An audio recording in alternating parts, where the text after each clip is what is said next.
Yo, looks like we're live. Is this working? Yeah, cool. Hi guys. Just want to go over some stuff to do with engineering a session really, and just making sure that we don't waste too much time while recording a band. So I've just made a list of a few things I'm going to go over today, and I've got like a test session here. This is a session I did about 3 or 4 years ago. So I've sort of stripped it bare just to show sort of where you would normally start and some of the things we can do to speed up our workflow as we go through the day. So looking at it at the minute, everything's unlabeled. We've got tracks called drums, 1, 2, 3, 4, 5, 6, etc. And the rest I've just called track and then the number.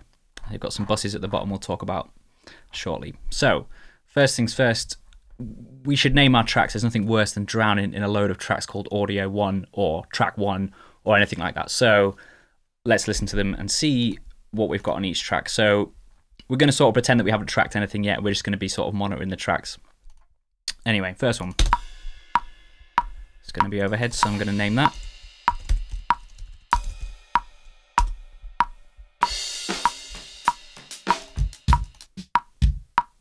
Let's kick in.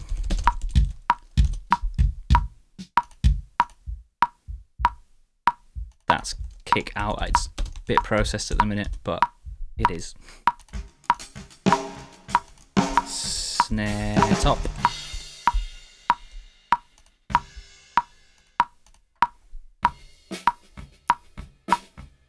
Snare bottom. These ones are looking like toms. That's going to be rack tom 1. Got another one hiding here. What's this? Rack tom 2. Maybe it's a floor because this might be a hat. Let's listen. Okay, that's a hat. So this will be floor tom. And this one will be hats. Got some other stuff down here.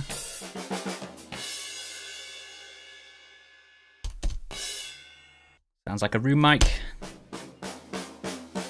So we'll call that room. Easy. So that's looking like we've got all the drum tracks. Let's see what else we've got. It's an acoustic. Good. So the first thing I'll do is I'm going to take these drum tracks and I'm going to group them and color code them. So I'm going to go orange on the drums. Let's just have it. I'm going to group and let's call that drums. Could do a mix and edit group. Yeah, we'll keep it mix and edit for now. So now any edits I make on the drums are all going to be together. So again, I'm not going to be losing time sort of messing on with that. So what I'm also like to do is if I've got any instruments that are more than one track, I'm going to group them, bus them together into a bus. And so down here I've got, what have I got? Drum bus and a drum reverb, which goes back into the drum bus. So I'll bring these up. Let's see our inserts and our sends. So you can see I've got some processing on these tracks, obviously. Drum bus, and then here is the headphone output I was using at the time. So another reason to bus these tracks together is that you only have to worry about sort of one fader for your headphone send, which is great. So this was being sent to a headphone, I think it was a Furman headphone system where each player could control what they had. So that's being sent to what's that labeled? Headphone B, so that's there. Brilliant. And now they're in a mixed group, I can also solo them, mute them together, which is really handy. And then I would solo safe the drum bus, otherwise you get nothing. So I'm holding, that's Apple I guess, on an Apple keyboard and clicking it so that it will basically always be soloed. And then I've got a little bit of drum reverb somewhere. It's on sends. Yeah, cool. So let's keep going. I'm going to keep naming these tracks simple as. Got first acoustic take. Second acoustic take. So one of these was done after the fact, so there would normally only be one, but again, I'll colour these. And these are being sent to a bus as well. Got a guitar bus here, so I'm going to bring that here. I like to have my buses after each group of instruments. That's the way I like to work. Good, let's keep going. What have we got here?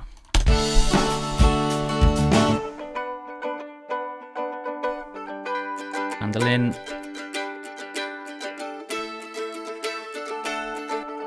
Sounds like a DI and a mic.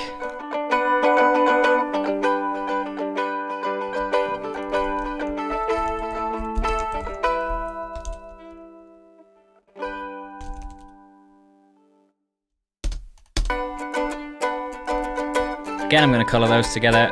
Just call them there, and then I would make. I've got a bus for them here. And then if I needed to send that to the headphone amp, I would use the outputs here to do that. What have we got there? Walking through lead vocal. the rain I like my vocals yellow. Just do. What have we got here?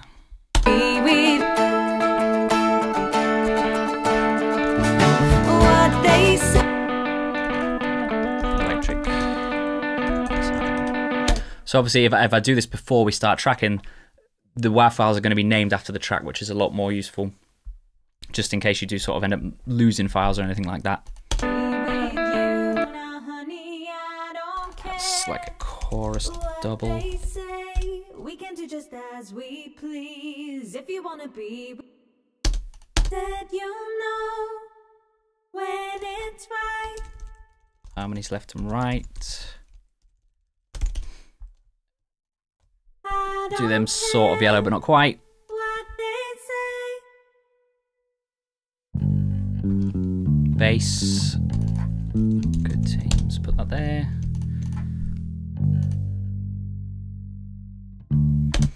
Cool. So the stuff I've done, or the stuff that was recorded in the live take, is the stuff that's got headphone sends on it. We've got a metronome going to A, drums going to B, bass going to C, and then if I remember rightly, we did a guide, vocal and guitar together, and that would have been on the final send.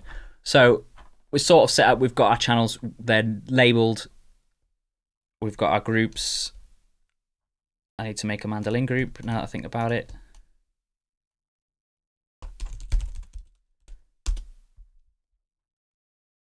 Everything else is good. Cool. So first thing I like to do is make sure you've got some time at the start of the session.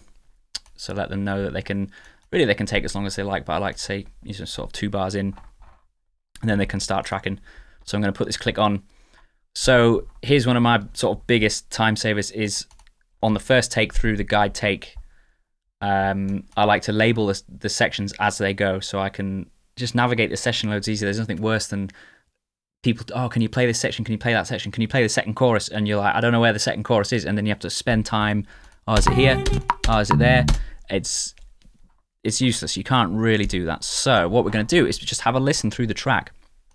And as we go, we can actually press enter to set a memory location and name the sections as they go. Even if you're not sure what they are, they're still worth labeling. It's when you press enter is when the memory location gets entered, so you can spend a bit of time after that deciding what to name it. You don't have to name it, within the millisecond. So all we're going to do is play through, and I'm going to label out the sections.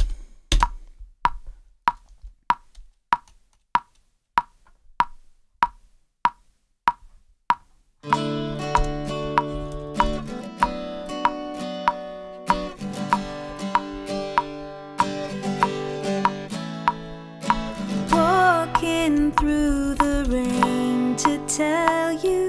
And it's sort of set to what your grid is. My grid is set to bars at the moment, so I'm fairly certain it's going to snap these entries to the nearest bar. In love until life pushed us way off track.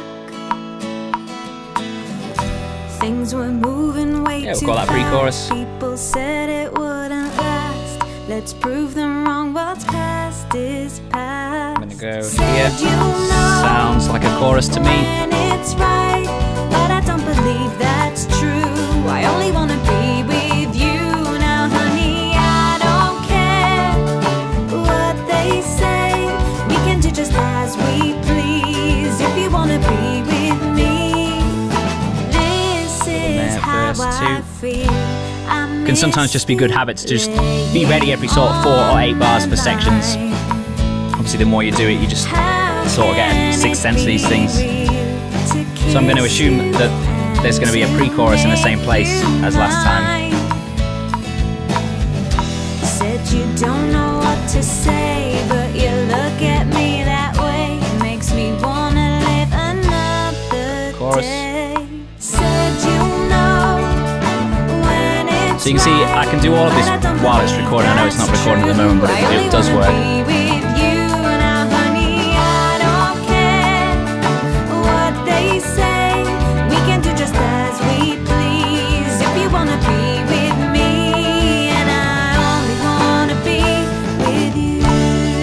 So I've entered a marker here, I'm not really sure.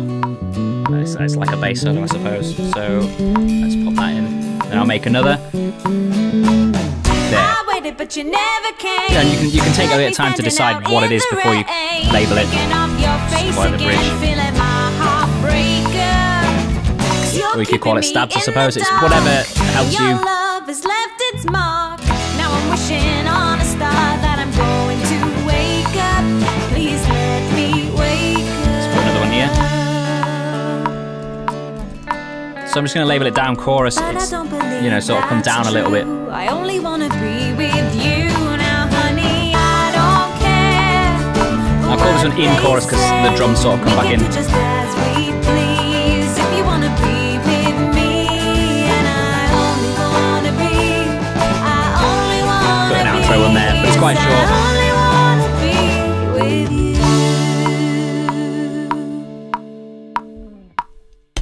And that's it. Such a simple thing to do, but really does speed up sort of, you know, what's going on.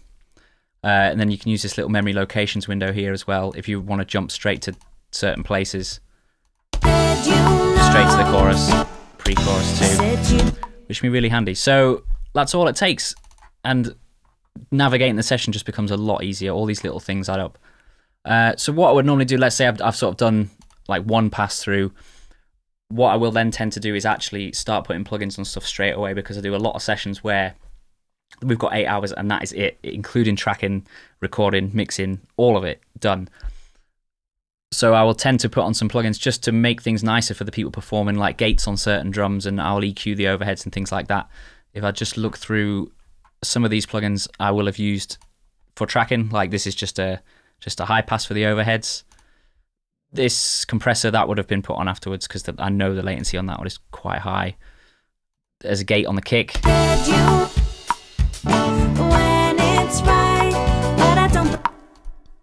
a gate on there as well. Don't know why I've used 2 different gates. Gate on the snare top and the toms, and I've compressed the room mic as well. So just all these little things added together just makes it a lot nicer for the people to play along. You know, like a totally raw, unprocessed drum kit is just not as nice as just these few little sprinkles. I will also tend to put a limiter on the drum bus just to bring it up a little bit. What else? Nothing on the acoustic. It's totally bare. And I think when we tracked it, I will have probably just high pass, just like most things. We didn't do mandolin or vocals. Yeah, just like that. Brilliant. So the marker lane can be really helpful for sort of mistakes and fluffs as well. So as you're going through, if you feel like someone's made a mistake, you can also put a marker in for that. So let's just say we're listening to the chorus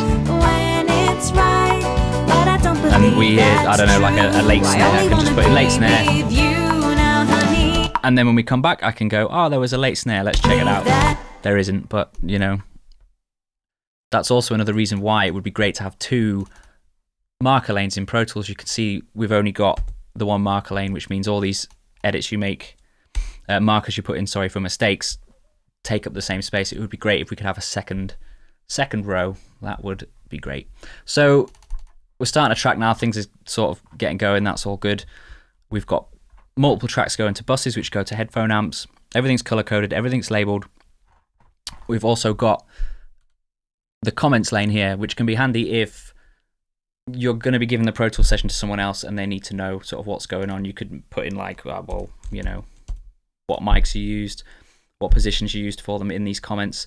Another actually really good tip for this is to put in people's names in the comments, because when you're working with a band and you've only just met them, it's tough to get through a whole day without knowing their name. So I will actually use that to put their names in if I don't know them. So then if I'm talking to them, I can actually, use their name, because I know, me personally, I'm really bad with names. Brilliant. Is there anything else? That's probably it. Just all these little things combined can help. So another good thing is going on to the next track. So let's say you do more than one song and you want to sort of use this template. So I would save this, file save. And then I would go here. In fact, I would save it again. Definitely save it again. And then what I like to do is to select all the clips, go to clear, and then make sure you go to remove and not delete or move to trash. Definitely just remove. If you hold down the command key and click remove, I'm fairly certain it will remove them all without asking you 100 times. It will just get rid of them all. There we go. Then I would clear the markers, clear the tempo. I've got some automation, but that wouldn't normally be there. And then I would file save as. Let's call it track 2. Save that. And now I can start with track 2. If you do this in Pro Tools, the session files will all share an audio files folder, which has never been a problem to me. It's intelligent enough to not overwrite its own files. If you've done like 5 takes of drums, the next file name will start with 0.06, I suppose. So that's fine.